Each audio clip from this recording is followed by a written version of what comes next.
Okay, so now let's discuss about the Cushing syndrome diagnosis. अच्छा, आपको मैंने बताया था कि कुशिंग सिंड्रोम, चाहे वो कुशिंग डिजीज़ हो कुशिंग सिंड्रोम, इसमें क्या होता है, कोर्टिसोल का लेवल इंक्रीज़ होता है, राइट।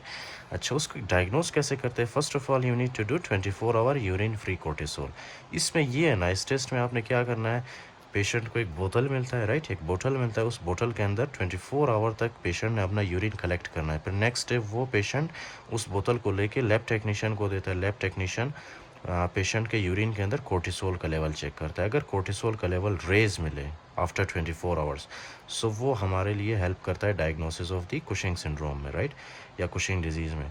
उसके बाद एक और टेस्ट है जिसको कहते हैं increase late night salivary cortisol. उसमें ये है कि 15 से 20 मिनट पहले जो है ना, पेशेंट ने कुछ नहीं खाना पीना होता है, ओके। तो उसके बाद जो है वो अपना सलाइवा का जो, फॉर एग्जांपल अपना सलाइवा किसी कंटेनर में, किसी ट्यूब में कलेक्ट करता है, राइट। फिर उसी सलाइवा को या उसी ट्यूब को वो लैब टेक्नीशियन को देता है। लैब टेक्नीशियन या लेबोरेट्रिशियन उसको चेक करता है कि उसके सलाइवा के अंदर कोर्टिसोल का लेवल हाई है या नहीं। अगर कोर्टिसोल का लेवल हाई है, so that is an indication for the Cushing syndrome या Cushing disease. Next is the 1 milligram overnight dexamethasone test. इसमें क्या है ना, इसमें ये है कि आप डेक्सामेथासोन देते हो रात को पेशेंट को, राइट। फिर उसके बाद जो है 1 मिलीग्राम ऑफ डेक्सामेथासोन आप देते हो। फिर उसके बाद आप पेशेंट का क्या चेक करते हो, ब्लड, ओके। अगर ब्लड के अंदर आपको कोर्टिसोल का लेवल फिर भी इंक्रीज़ मिले, सो that is an indication for the Cushing syndrome. क्या? क्योंकि ये जो डेक्सामेथासोन है ये नॉर्मली क्या करता है, ये कोर्टिसोल के लेवल को डिक्रीज़ करता है ये, ओके। अगर डेक्सामेथासोन देने के बाद भी कोर्टिसोल का लेवल इंक्रीज़ हो पेशेंट के ब्लड के अंदर, सो that is an indication for the Cushing syndrome, okay, right. अच्छा, अगर ये सारे टेस्ट करने के बाद, अच्छा, इन 3 टेस्ट में से अगर 2 टेस्ट आपके पास पॉजिटिव आए ना, सो that is an indication for the Cushing syndrome या कुशिंग डिजीज़। तो उसके बाद आपने क्या करना है, अगर आपको सस्पेक्ट हो रहा है कि कुशिंग सिंड्रोम या कुशिंग डिजीज़ है पेशेंट को, सो इन दैट केस आपने क्या करना है, पेशेंट का सीरम ACTH चेक करना है। ACTH, adrenocorticotrophic hormone, right. Do you remember in the first lecture I explained in very detail क्या है कि फॉर एग्जांपल ये आपके पास है पिट्यूटरी ग्लैंड, ये दो, राइट। यहाँ पे मैं आपको बताता हूँ, पिट्यूटरी ग्लैंड है ये आपके पास। पिट्यूटरी ग्लैंड नॉर्मली क्या रिलीज़ करता है, ACTH, ओके। लेकिन अगर पिट्यूटरी एडिनोमा हो तो वो क्या करता है, ACTH बहुत ज़्यादा एक्सेसिव अमाउंट में प्रोड्यूस करता है, ओके। फिर यही ACTH क्या करता है, आगे जाके एड्रिनल ग्लैंड को स्टिमुलेट करता है। एड्रिनल ग्लैंड को स्टिमुलेट करने के बाद ये इन एक्सेसिव कोर्टिसोल रिलीज़ करता है, ओके, राइट। इसी तरह से स्मॉल सेल लंग कार्सिनोमा में क्या होता था, ये आपके पास है for example small cell lung carcinoma जो कि एक्सेसिव ACTH रिलीज़ करे, एक्सेसिव ACTH, राइट, ओके। तो अगर आपको पेशेंट के ब्लड के अंदर ACTH भी रेज मिले और कोर्टिसोल भी रेज मिले, ये दोनों रेज मिले, ACTH and cortisol, so that is an indication for the Cushing's disease, okay. इसका मतलब है कि कुशिंग डिजीज़ है उसको, ओके। उसका एड्रिनल ग्लैंड ठीक है, लेकिन प्रॉब्लम क्या है, प्रॉब्लम या तो पिट्यूटरी ग्लैंड में या तो फिर स्मॉल सेल लंग कार्सिनोमा में, ओके, राइट। इसको आप टेस्ट कैसे करते हो, लिसन वेरी केयरफुली, ओके। सबसे पहले आप क्या देते हो, कोर्टिकोट्रोफिन रिलीजिंग हार्मोन। अब ये जो कोर्टिकोट्रोफिन रिलीजिंग हार्मोन है, ये मैंने आपको बताया था ना, ये क्या करता था, ये कोर्टिकोट्रोफिन रिलीजिंग हार्मोन जाके एंटीरियर पिट्यूटरी को स्टिमुलेट कर रहा था, जिसकी वजह से ये जो हमारे पास एंटीरियर पिट्यूटरी है ना, ये एक्सेसिव अमाउंट में क्या रिलीज़ करता है, ये ACTH, एड्रेनोकोर्टिकोट्रोफिक हार्मोन रिलीज़ करता है, ओके। ये होता है पेशेंट के सीरम के अंदर जब आप CRH देते हो उसको।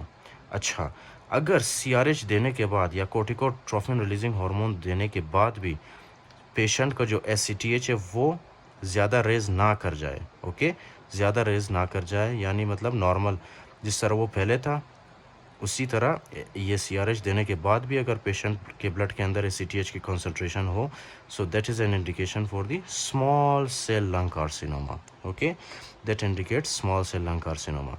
क्योंकि जब आप CRH देते हो ना, CRH कहाँ पे एक्ट करता है, पिट्यूटरी ग्लैंड में, और वो ACTH की प्रोडक्शन को बहुत ज़्यादा करता है।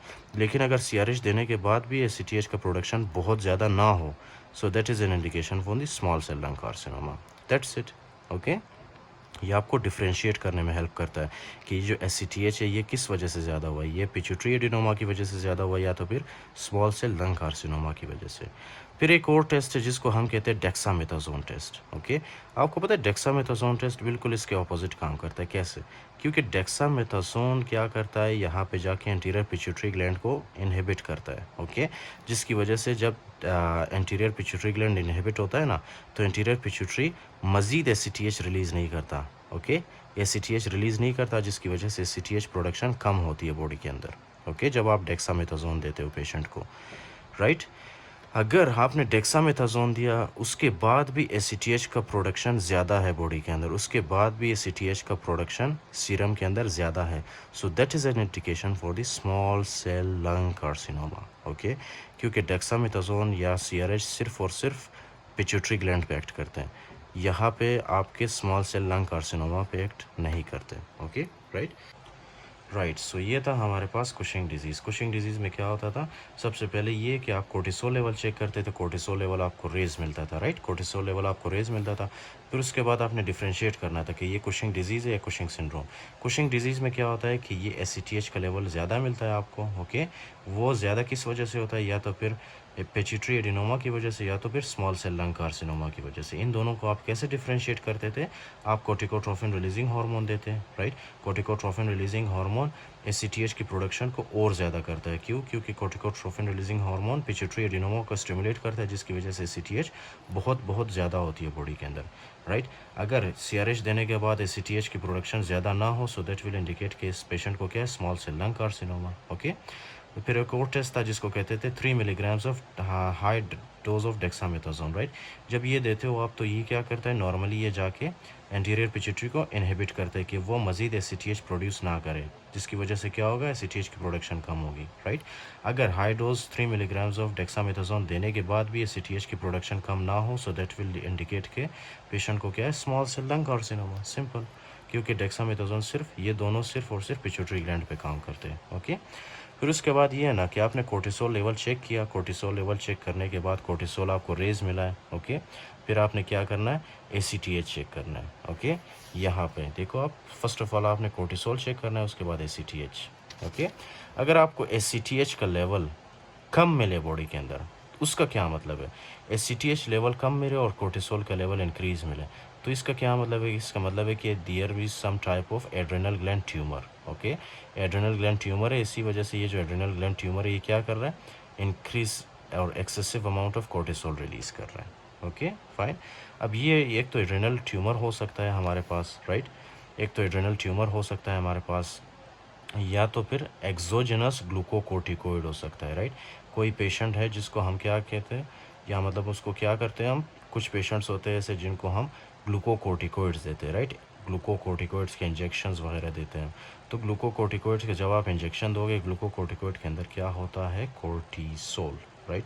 और ये कोर्टिसोल क्या करता है, यहाँ से जाके हाइपोथैलेमस को इनहिबिट करता है, फिर हाइपोथैलेमस CRH रिलीज़ नहीं करता, जब CRH नहीं होगा, एंटीरियर पिट्यूटरी ACTH रिलीज़ नहीं करेगा, राइट। जिसकी वजह से कोर्टिसोल का लेवल तो ज़्यादा होता है, लेकिन ACTH कम होता है इसमें, राइट। उसको डायग्नोस करने के लिए आप क्या करते हो, CT करते हो, CT of adrenal gland, right. CT scan करते हो एड्रेनल ग्लैंड का, जिससे आपको साफ साफ पता चलता है कि इसमें ट्यूमर है या नहीं है, ओके।